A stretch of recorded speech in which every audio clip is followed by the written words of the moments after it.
ನೀವು ವಿಷ್ಣುವರ್ಧನ್ ಸರ್ ಅವರ ಅಭಿಮಾನಿ. ಶ್ರೇಯಸ್ ಅವ್ರು ಹೇಳಿದ್ರು, ವಿಷ್ಣು ಅಂತ ಒಂದು ಟೈಟಲ್ ಇದೆ, ನಾವು ವಿಷ್ಣು ಸರ್ ಅವರ ದೊಡ್ಡ ಅಭಿಮಾನಿ, ನಮಗೊಂಥರ ನಮ್ಮ ಫ್ಯಾಮಿಲಿ ಗಾಡ್ ಫಾದರ್ ಇದ್ದಂಗೆ ಅಂತ. ನಾವು ಅವ್ರ ಹೆಸರು ಇಟ್ಕೊಂಡು ಇನ್ನೇನೋ ಮಾಡೋಕ್ಕಾಗಲ್ಲ ಅಂತ ಹೇಳಿದ್ರು. ಅವರ ನೆನಪುಗಳನ್ನ ಹಂಚ್ಕೊಳ್ಳೋದಾದರೆ? ಅದು ನನ್ನ ಆರಾಧ್ಯ ದೇವ, ನನ್ನ ಮನೆ ದೇವರು. ನಾನು ಇವತ್ತು ಈ ಮಟ್ಟಕ್ಕೆ ಏನೇ ಬೆಳೆದಿದ್ದರೆ ಅದಕ್ಕೆ ನಾನು ಸಾರೇ ಕಾರಣ. ನಾನು ಈ ಮಟ್ಟಕ್ಕೆ ಬೆಳೆದಿದ್ದರೆ ಒಂದು ಶಿಸ್ತು, ಒಂದು ಗೌರವ, ಬೆಲೆ ಏನಿದೆ ಅಂದರೆ ಇವತ್ತು ಅವರು ನೋಡಿಕೊಂಡು ಅವ್ರ ಮಾರ್ಗದರ್ಶನ ನಾನು ಬೆಳೆಯೋದಕ್ಕೆ ಇವತ್ತಿಲ್ಲ ಅಂದರೆ ನಾನು ಉಡಾಫೆ ಮಾಡ್ಕೊಂಡಿರ್ತಿದ್ದೆ. ಅವರು ನನಗೆ ಇವತ್ತು ಈ ಮಟ್ಟಕ್ಕೆ ಬೆಳೆಯೋ ಕಾರಣ ಅವರೇ. ನಾನು ವಿಷ್ಣು ಅಂತ ಈ ಪಿಕ್ಚರ್ ಏನು ಇಟ್ಟೆ ಅಂದರೆ ಬೇರೆ ಏನು ಹೇಳಿ ಇವತ್ತು ಹೆಣ್ಣಿಗೆ ಮಣ್ಣಿಗೆ ಗೌರವ ಕೊಟ್ಟು ನಮ್ಮ ವಿಷ್ಣು ಸರ್. ಯಾರೇ ಹೇಳಿ, ಹೆಣ್ಣು ಅಂದರೆ ಗೌರವನೇ ಬೇರೆ. ಈ ಮಣ್ಣು ಭಾಷೆ ನೀರಿಗೆಲ್ಲ ಪ್ರಾಣ ಕೊಡೋರು. ಅದಕ್ಕೆ ಆ ಈ ಕ್ಯಾರೆಕ್ಟ್ರ್ ವಿಣ್ಣು ಅಂದರೆ ತುಂಬ ಗೌರವ ಕೊಡ್ತಾರೆ.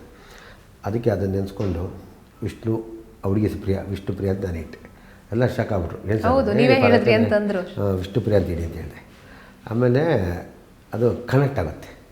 ನಮ್ಮ ಸಾರು ಅಂತ ನನ್ನ ಜೊತೆಲಿಲ್ಲ, ಅವ್ರು ಯಾವಾಗ ನಮ್ಮ ಇರ್ತದಂದ್ರೆ ಅದ್ರ ಜೊತೆಲಿ ಇರಲಿ ಅಂತ, ನನ್ನ ಬ್ಯಾನರ್ಲು ಪರ್ಮನೆಂಟ್ ಇರ್ತದೆ ಅಂತ, ಅದಕ್ಕೆ ವಿಷ್ಣು ಪ್ರಿಯ ಅಂತ ಇಟ್ಬಿಟ್ಟು ನನ್ನ ಬ್ಯಾನರ್ ಇಟ್ಟು.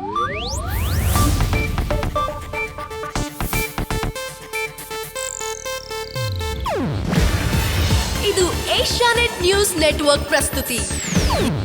ನೀವು ನೋಡ್ತಿದ್ದೀರಾ ಏಷ್ಯಾನೆಟ್ ಸುವರ್ಣ ನ್ಯೂಸ್.